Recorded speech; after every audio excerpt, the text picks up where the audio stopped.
Halo MotoGP lovers, selamat datang di channel FMGP Sport, channel yang akan menyajikan berita seputar dunia balap spesial untuk Anda. Jika Sobat GP terhibur dengan berita yang kami sajikan, jangan lupa subscribe dan nyalakan notifikasinya. Baiklah, langsung saja mari kita simak berita selengkapnya.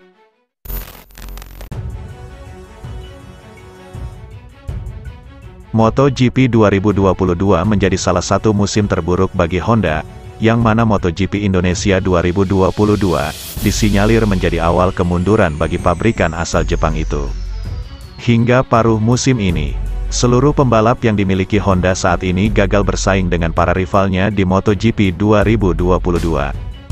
Pol Espargaro, Alex Marquez, Takaaki Nakagami hingga Stefan Bradl yang menggantikan posisi Marc Marquez kesulitan bersaing saat menjalani balapan. Hal itu tak terlepas dari keempat pembalap itu gagal mengendalikan motor sesuai keinginan mereka. Alhasil keempat pembalap Honda seluruhnya terlempar dari 10 besar klasemen sementara MotoGP 2022. Kami pikir motor 2022 sangat kompetitif, tetapi pada akhirnya kami salah, kata Pol Espargaro. Tes dan balapan pertama mungkin memberi kami informasi bahwa realitanya tak seperti itu.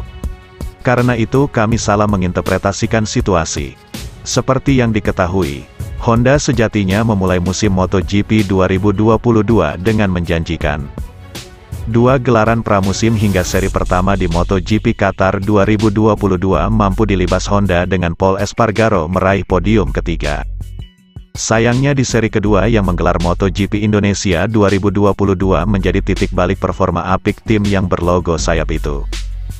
Sejak MotoGP Indonesia 2022, hal-hal bergerak dari buruk ke sangat buruk dan kami mencapai titik di mana kita semua tahu apa yang terjadi. Kami tidak bertarung untuk posisi bagus dan ini mungkin konsekuensi dari tidak menemukan apa yang direncanakan dan diharapkan dari Honda musim ini. Di Jepang tidak ada yang senang dengan situasi ini. Kami melakukan apapun untuk memahami dan menemukan solusi. Kami kira punya masalah dengan sasis dan kami coba beberapa solusi. Tapi sejauh ini belum ada jawaban yang lengkap. Honda sendiri masih memiliki waktu yang cukup panjang jika kejadian ini tak ingin terulang di MotoGP 2023. MotoGP 2022 sendiri masih memiliki 9 seri yang bisa dimanfaatkan Honda untuk membuat fondasi pengembangan motor yang akan digunakan untuk musim depan. Paling penting sekarang, memperbaiki motor dan kembali ke level normal, di mana Honda telah terbiasa dalam kompetisi. Ucap Pol Espargaro, kami perlu terus maju, meski situasi membawa Anda mundur. Tambah Espargaro. Saat ini Honda benar-benar terdampar di titik terendah dengan mengukir rekor terburuk sepanjang sejarah.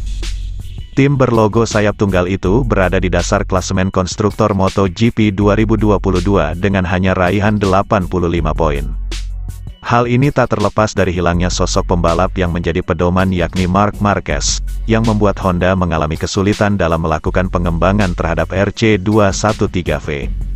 Namun meskipun Marc Marquez absen hingga akhir musim di MotoGP 2022, ia tetap menjadi pembalap patokan dalam pengembangan motor Honda. Alhasil sejak Marc Marquez alami cedera panjang sejak tahun 2020, Honda gagal bersaing di tiap musimnya, tak terkecuali di tahun 2022.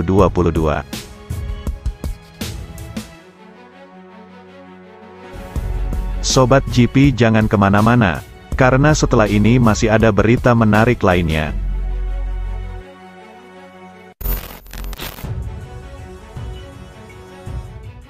Manajer tim Yamaha Massimo Meregali menegaskan Yamaha YZR-M1 tak membutuhkan revolusi demi mencapai hasil terbaik di MotoGP.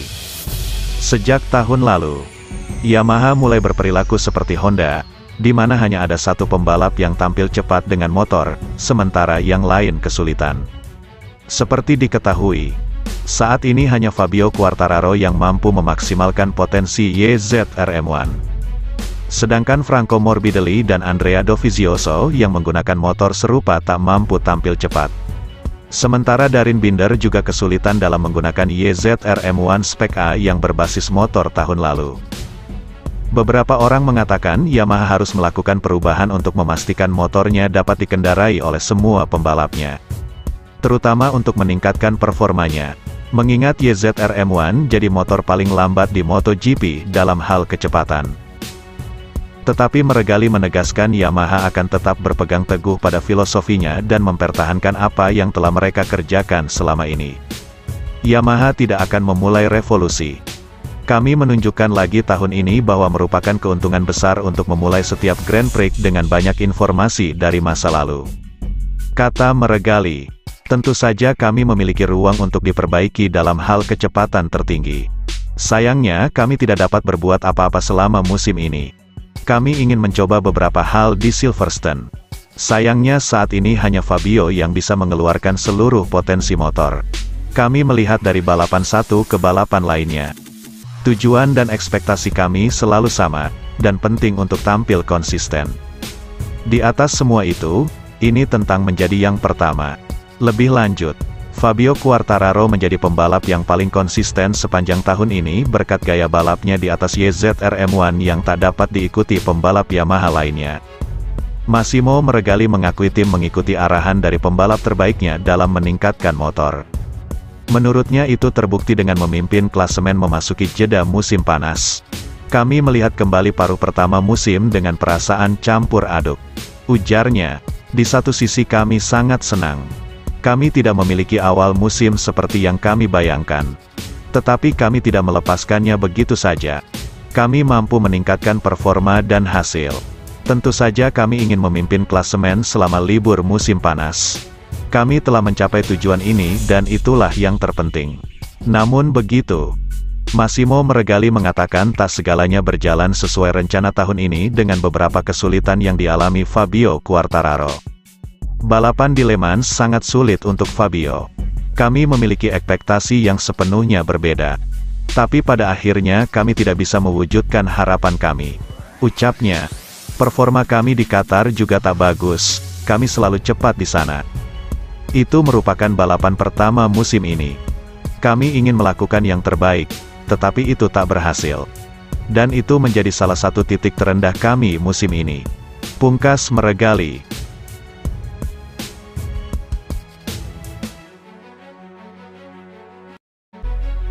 Terima kasih sudah setia di channel ini.